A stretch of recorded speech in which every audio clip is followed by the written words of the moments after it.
আল্লাহ মালাকুল মাউত কে বলবেন, মালাকুল মাউত কি অবস্থা? বলবে সব শেষ। মাইয়াব্বা, কে বাকি? মালাকুল মাউত বলবে জিনেরা বাকি, যাদেরকে দেখা যায় না। আল্লাহ বলবেন জিনদেরকেও শেষ করে ফেলো, রুহু কবজ করো। মালাকুল মাউত আজরাইল জিনদের রুহু কবজ করবে। আল্লাহ এবার জিজ্ঞেস করবে, ইয়া মালাকাল মাউত আখবিরনি মাইয়াব্বা, এবার বলো আর কে বাকি? মালাকুল মাউত বলবে, আল্লাহ মানুষগুলো সব শেষ, জিনগুলাও শেষ, এবার বাকি ইবলিস শয়তান। কে বাকি? ইবলিসরেও শেষ করো, ইবলিসও শেষ। আল্লাহ আবার জিজ্ঞেস করবেন, ইয়া মালাকাল মাউতি মাইয়াব্বা, আর কে বেঁচে আছে বলো? মালাকুল মাউত বলবে, আল্লাহ আপনার কথা অনুযায়ী পৃথিবীর সব মানুষের রুহু কবজ করলাম, সব জিনদের রুহু কবজ করলাম, ইবলিসের রুহু কবজ করলাম, এখন আছে শুধু ফেরেশতা। আছে কারা? যাও ফেরেশতাদের রুহু কবজ করো। ফেরেশতাদের রুহু কবজ হয়ে যাবে। এবার আল্লাহ জিজ্ঞেস করবেন, ইয়া মালাকাল মাউত আখবিরনি মাইয়াব্বা। মালাকুল মাউত বলবে, আল্লাহ আপনার কথা মতো ধরে ধরে সব শেষ, ফেরেশতাও শেষ, 4 জন ছাড়া। কয়জন ছাড়া? জোরে বলেন, কয়জন ছাড়া? ইসরাফিল, জিব্রাইল, মিকাইল, আজরাইল। আল্লাহ এই 4 জন আমরা বাকি। আল্লাহ বলবে, যাও ইযহাব ইনতালিক ইলা জিবরিল ওয়াকবাদ রূহা, জিব্রাইলের রুহু কবজ করো। ইযহাব ইলা ইসরাফিল ওয়াকবাদ রূহা, ইসরাফিলের রুহু কবজ করো। ইযহাব ইলা মিকাইল ওয়াকবাদ রূহা, রুহু কবজ করো। ওই 3 ফেরেশতাও শেষ। এবার আল্লাহ তাআলা জিজ্ঞেস করবেন, ইয়া মালাকাল মাউত আখবিরনি মাইয়াব্বা, হে মালাকুল মাউত আর কে বাকি আছে বলো? মালাকুল মাউত বলবে, আল্লাহ আপনার কথা মতো মানুষগুলো শেষ, জিনগুলো শেষ, ইবলিস শেষ, আমার বাকি 3 ভাই ইসরাফিল, মিকাইল, জিব্রাইলও শেষ, শুধু আমি, শুধু আমি। আল্লাহ বলবেন, কেউ নাই? মালাকুল মাউত বলবে, না আল্লাহ কেউ নাই। এবার আল্লাহ তাআলা বলবেন, মালাকুল মাউত তুমি তো সবাই রে মারছো, এবার তুমি মরো, এবার তুমি মরো, তুমি মরো। শোনার সাথে সাথে মালাকুল মাউতের কাঁপুনি ছুটে যাবে, খিঁচুনি এসে যাবে ভয়ে। আল্লাহ বলবেন, কাঁপুনি দিয়ে তো লাভ নাই, কারণ কুল্লু নাফসিন যায়িকাতুল। রব্বুল আলামিন বলবেন, মালাকুল মাউত কেঁদো না, এটাই দুনিয়ার বিধান, আমি আল্লাহর দেয়া বিধান, এটাই, জন্মালেই মরতে হয়। যাও, জান্নাত জাহান্নামের মাঝখানে একটা জায়গা আছে, জায়গাটার নাম হলো আরাফ। এই আরাফের মধ্যখানে যে দাঁড়াও, ওখানে যে মালাকুল মাউত কাঁপতে থাকবে। মালাকুল মাউত বলবে, আল্লাহ সৃষ্টির শুরুতে যদি জানতাম, সৃষ্টির শুরুতে যদি জানতাম সবাইকে মৃত্যুদান করার পরে, রুহু কবজ করার পরে আমাকেও মরতে হবে, তাহলে এই কঠিন দায়িত্বের ব্যাপারে আপনার কাছে ক্ষমা চাইতাম। আজকে আমারও যে ভাগ্য বরণ করে নিতে হবে সৃষ্টির শুরুতে, আমি এটা কল্পনাই করতে পারি নাই। আল্লাহ বলবেন, নো টক, মুত ইয়া মালাকাল মাউত, মর, মরে যা, মুত, মরে যাও।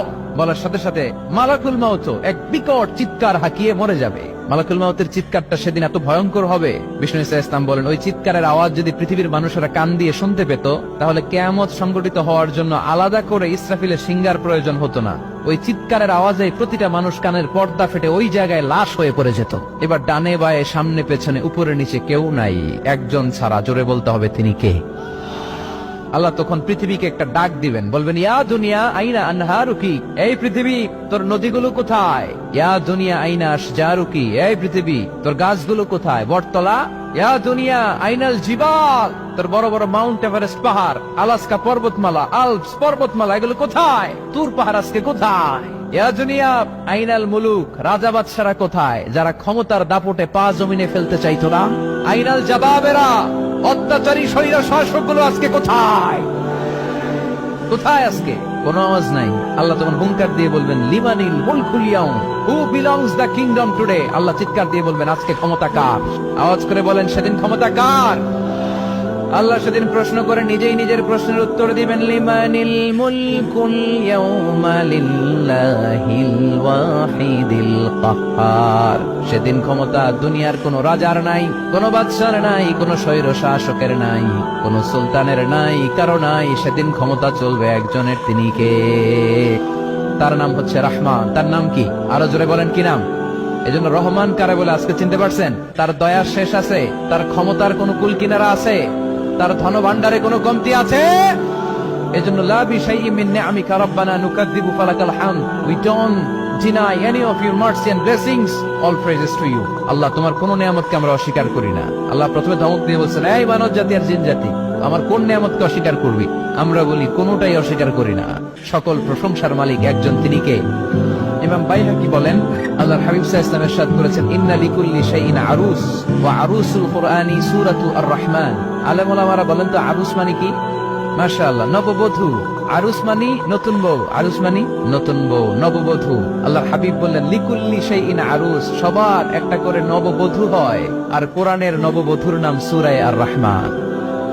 ইন্না লিকুল্লি শাইইন আরুস ওয়া আরুসুল কুরআনি সূরাতু আর রহমান। দুনিয়ার প্রত্যেকের জন্য আল্লাহ একজন করে নববধূ দান করেছেন। আল্লাহর কোরআনেরও একটা নববধূ আছে, এই কোরআনের নববধূর নাম সূরা আর রহমান।